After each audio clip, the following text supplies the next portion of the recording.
Ժողովուրդ ջան, բարև ձեզ, ոնց եք? Շատ ուրախ եմ ես հանդիպման համար, ձեր ներկայության համար, ձեր ջերմության համար, որը վստահաբար զգում ենք։ Իշխան ասեց, որ ես խելագարը ընկած փողոցներով ասում է Ռոբերտ Քոչարյանին, մյուսին, ընտրություններից հետո նստեցնելու եմ, ես խելագարը ուրիշ բան էլ է ասում։ Հայաստանի Հանրապետության քաղաքացիներին բռնում է ու պատասխանապահանջում չզոհվելու համար։ Մեկ Իլհամ Ալիևն է ընկել հայ ժողովրդի հետևից, մեկ էլ Նիկոլ Փաշինյանը։ Երեկ էլ մի ուրիշ բան է հայտարարել, ասում է ես երաշխավորում եմ, որ իմ իշխանության օրոք Հայաստանում ադրբեջանցիներ չեն վերաբնակեցվելու։ Հավատում եք։ Հավատում եք։ Առհասարակ, այս մարդը ինչ ասում է, դա արդեն ահազանգ է, որ դրա ճիշտ հակառակը լինելու է։ Երբ որ իշխանության էր գալիս, ժողովուրդ ջան, հիմա օրինակներով խոսենք, որ ավելի հստակ լինի։ Երբ որ իշխանության էր գալիս, ասում էր կարմիր գծերը վերացնելու եմ, կամերաները հանելու եմ։ Ինչ եղավ արդյունքում,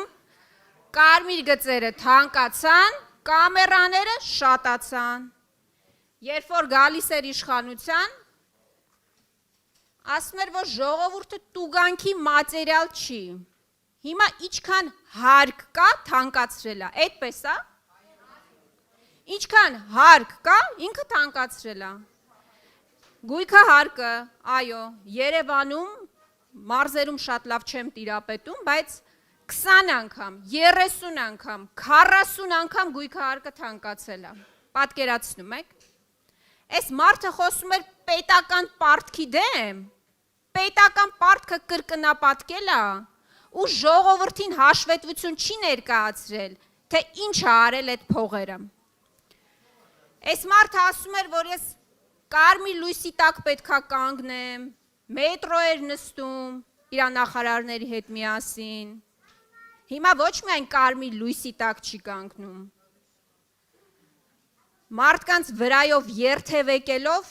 սլանում է, չգիտեմ որտեղ։ Ի վերջո այս մարդը ասում էր, որ Արցախը Հայաստանը եւ վերջ։ Հիմա իրեն պատռում է ապացուցելու համար, որ Արցախը երբեք էլ Հայաստան չի եղել։ Այս մարդը պատերազմը չէր կանգնեցնում,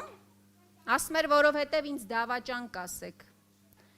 Այս մարդը նեղված է 5000 զոհի մասին հիշատակումներից, բայց զոհերի մասին 50 պլյուս մինուսով էր խոսում։ Այս այդ նույն մարդն է։ Ժողովուրդ ջան, հիմա այդ նույն մարդը եկել է,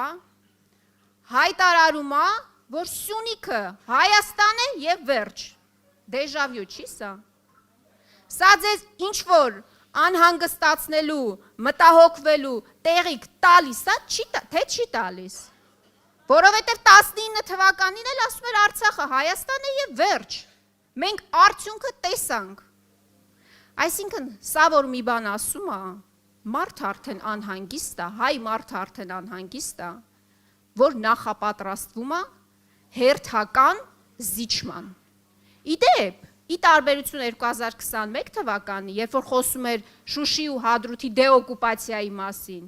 հիմա պարզ տեքստով ասում է, ես վերընտրվելու եմ եւ նոր տարածքներ եմ տալու Ադրբեջանին։ Դուք պատրաստ եք այդ սցենարին։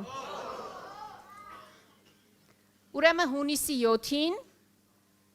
պետքա ձեր քվեարկությամբ պատասխանեք Նիկոլ Փաշինյանին, որովհետև եթե 21 թվականին ինքը հայ ժողովրդից թաքցնում էր այն բոլոր ծրագրերը, որոնք կյանքի է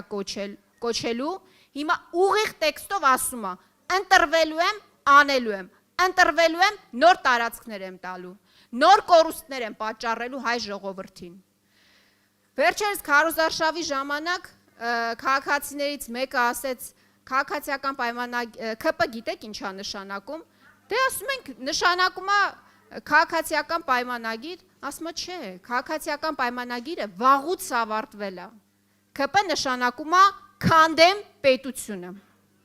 Ես կարծում եմ ավելի լավ ձևակերպում հնարավոր չէ գտնել իրենց կուսակցությանը, իրենց ուժին, բայց ես կարծում եմ ավելի դիպուկ ձևակերպում կա։ Ոչ թե ՔՊ, այլ ՏՀ, տարածքներ հանձնեմ։ Տարածքներ հանձնեմ դաշինք Իլհամ Ալիևի հետ միասին։ Մենք ինչ ենք անում հունիսի 7-ին, մերժում ենք նոր զիջումները, նոր տարածքային կորուստները, այն բոլոր արհավիրքները, որ պատրաստվում է բերել այս իշխանությունը հայ ժողովրդի գլխին։ Ուրեմն հունիսի 7-ին, համար 17-ին։ Շնորհակալ եմ։